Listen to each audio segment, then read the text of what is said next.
ہم نے دین کو ایک مذاق بنا لیا ہے، ایک کھیل تماشا ہے دین کے ساتھ۔ دین کو ہم جانتے بھی نہیں ہیں، جاننا بھی نہیں چاہتے۔ یہ تو میں بار بار آپ کو کہتا ہوں، جو بھی دین ہے، ہر شخص کے ذہن میں دین کی ایک تشریح ہے، ایک مطلب ہے، اور وہ اپنے لحاظ سے اپنے آپ کو مسلمان قرار دیتا ہے، اور کوئی دوسرا فتویٰ اپنے اوپر لگانا پسند نہیں کر سکتا۔ کسی مسلمان کو ہندو کہو تو وہ پھر ناراض ہو جائے گا، شاید آپ سے لڑ پڑے۔ اللہ کے حکم کے سامنے یہ سر نہیں جھکاتا، لیکن قرآن کی اگر کوئی بے حرمتی کرے تو اس کو مار کے اس کی لاش تک جلا دیتے ہیں۔ عام طور پہ ایسے ہی ہوتا ہے۔ اللہ اکبر اللہ اکبر اللہ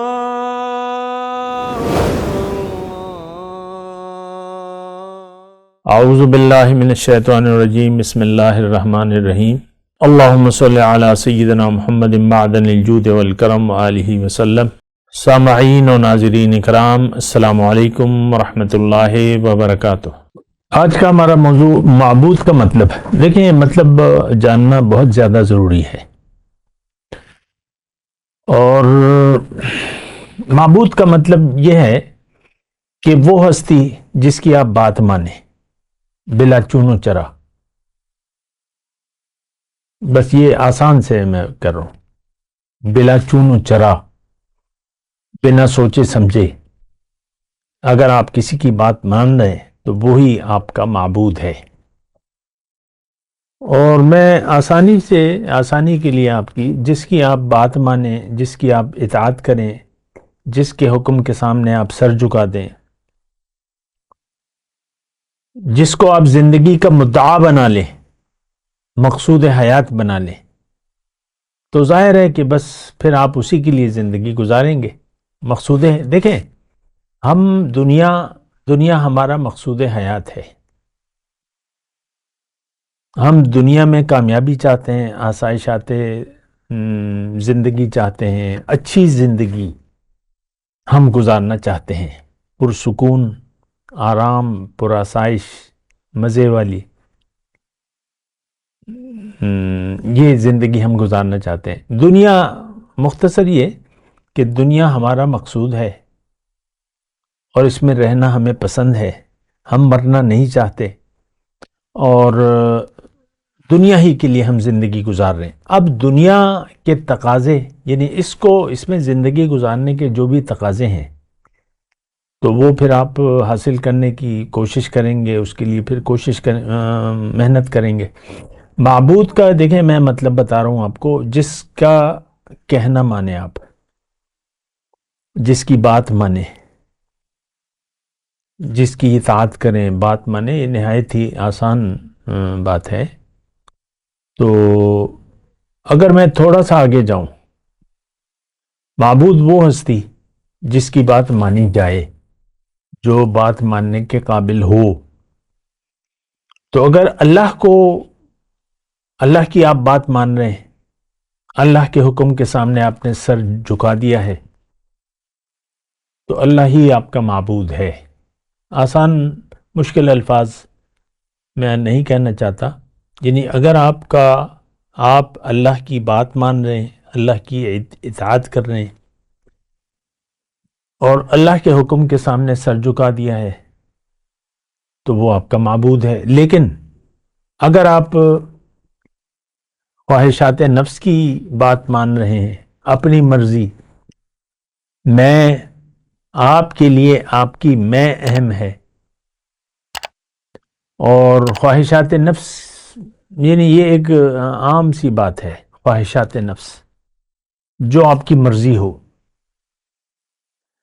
من چاہی زندگی اگر آپ گزار رہے ہیں، یعنی جو من چاہی کا مطلب جو آپ کا نفس کہتا ہے، جس طرح آپ کا دل چاہتا ہے۔ تو اگر آپ دل کی بات مان رہے ہیں، نفس کی بات مان رہے ہیں، تو آپ کا معبود اللہ نہیں بلکہ نفس ہے، خواہشات نفس ہے۔ یہ بات یعنی بڑی ہی اہم ہے صرف دیکھیں، آپ نے اللہ کے حکم کو اہمیت نہ دی اور اپنی مرضی کو اہمیت دے دی تو آپ کا معبود اللہ نہیں ہے بلکہ خواہشات نفس ہیں. اور ہمارے لیے یہ بات نوٹ کر لیں، ہمارے لیے جو سب سے بڑی جو صفت ہے اللہ تعالیٰ کی، وہ صفت الوہیت ہے. اور ہماری کامیابی کا دار و مدار جو ہے، سارا دار و مدار وہ اس بات پہ ہے کہ آپ اللہ کو معبود بنا لیں، اللہ کے حکم کے سامنے سر جھکا دیں اور اللہ کی مرضی سے زندگی گزاریں. اس میں ساری زندگی کا راز چھپا ہوا ہے، یہ آپ کی کامیابی کا راز. تو معبود کا مطلب میں آپ کو بتا رہا ہوں. معبود کا مطلب یہ کہ جس کے حکم کے سامنے آپ سر جھکا دیں. سر تسلیم خم ہے جو مزاج یار میں آئے. بس اللہ کی مرضی کے سامنے آپ نے سر جھکا دیا تو آپ کا معبود اللہ ہے. آپ مومن ہیں، آپ مسلمان ہیں، آپ مومن ہیں، آپ متقی ہیں، آپ جو بھی اچھی صفات ہیں وہ آپ کے لیے ہے. انسان کے ہوتے ہوئے، یعنی انسانیت کے جو بھی اچھی صفات ہیں، جیسے کہ اللہ تعالیٰ کے بارے میں قرآن میں ہے وَلِلَّهِ الْأَسْمَاءُ الْحُسْنَى، یہ کہ تمام اچھی صفات اللہ کی ہے. لیکن اللہ کا اگر آپ نے اللہ کو معبود بنا لیا تو مخلوق کے حساب سے جو بھی اچھی صفات ہیں، کامیاب انسان کی جو بھی صفات ہیں، وہ سب آپ کی ہیں. آپ مومن ہیں، متقی ہیں، آپ پرہیزگار ہیں، جو بھی آپ کہہ لیں. جیسے کہ اللہ تعالیٰ نے قرآن میں فرمایا ہے من یطع اللہ ورسولہ فاولئک مع الذین انعم اللہ علیہم من النبیین والصدیقین والصالحین والشہداء وحسن اولئک رفیقا، او کما قال من یطع اللہ ورسولہ فاولئک مع الذین انعم اللہ علیہم من النبیین والصدیقین والصالحین والشہداء. جو تھوڑا سا آگے پیچھے شاید اگر ہو میرے لفظ، لیکن بات یہ ہے جس نے بھی اطاعت کی اللہ کی اور اس کے رسول کی تو یہ ان لوگوں کے ساتھ ہوگا، یہ شخص مرد ہو یا عورت، جن پر اللہ تعالیٰ نے انعام کیا. وہ انبیاء ہیں، صدیق ہیں، شہداء ہیں، صالحین ہیں، اور ان کی رفاقت بڑی اچھی ہے. مطلب آپ ان کی ٹولی میں شامل ہو جائیں گے. یہ قرآن سے دیکھیں، قرآن سے الگ ہٹ کے میں کوئی بات آپ کو نہ کہوں گا اور نہ میں کہتا ہوں. تو آپ کے لیے ساری اچھی صفات آپ کی ہے، لیکن اگر آپ نے اللہ کی اطاعت نہ کی اور اس کے رسول کے راستے پر نہ چلے تو تمام بری صفات آپ کی ہیں. پھر آپ کا رویہ جو ہے، رویہ زندگی، وہ کافرانہ ہوگا، مشرکانہ ہوگا، منافقانہ ہوگا، ظالمانہ ہوگا، فاسقانہ ہوگا. تمام بری صفات آپ کے لیے. دیکھیں دو ہی ہیں، یہ تو اللہ تعالیٰ نے دیکھیں قرآن میں فرما دیا ہے هو الذی خلقکم فمنکم کافر ومنکم مؤمن. اللہ تعالیٰ نے تمہیں بنایا ہے، پیدا کیا ہے. اب تم میں سے کوئی کافر ہے، کوئی مومن ہے. تیسری کیٹیگری ہے ہی نہیں. جو بری صفات ہیں تمام کافر میں موجود، جو اچھی صفات ہیں وہ تمام مومن کے لیے. تو بہرحال میں معبود کی بات کر رہا ہوں. دیکھیں ہمارا معبود اللہ نہیں ہے. ایک تو میں نے آپ کو بتایا ہم جانتے بھی نہیں ہیں، لیکن چلیں میں نے آپ کو بتا دیا. اب حقیقت کیا ہے کہ ہم اللہ کے حکم کے سامنے سر جھکانے کے لیے تیار نہیں ہیں. اپنی من چاہی زندگی گزارنے پر بضد ہیں. اگر کسی کو پتہ بھی لگ گیا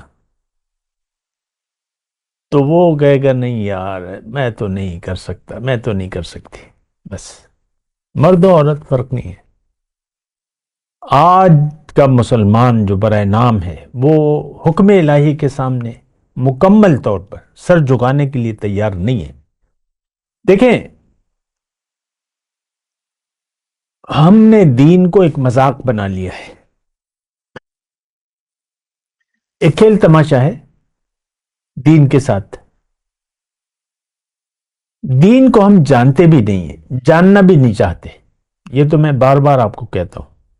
جو بھی دین ہے، ہر شخص کے ذہن میں دین کی ایک تشریح ہے، ایک مطلب ہے، اور وہ اپنے لحاظ سے اپنے آپ کو مسلمان قرار دیتا ہے، اور کوئی دوسرا فتویٰ اپنے اوپر لگانا پسند نہیں کر سکتا. کسی مسلمان کو ہندو کہو تو وہ پھر ناراض ہو جائے گا، شاید آپ سے لڑ پڑے. اللہ کے حکم کے سامنے یہ سر نہیں جھکاتا، لیکن قرآن کی اگر کوئی بے حرمتی کرے تو اس کو مار کے اس کی لاش تک جلا دیتے ہیں. عام طور پہ ایسے ہی ہوتا ہے. بات کرتے ہیں ایک وقفے کے بعد. مولاي صل وسلم دائما ابدا على حبيبك خير الخلق كلهم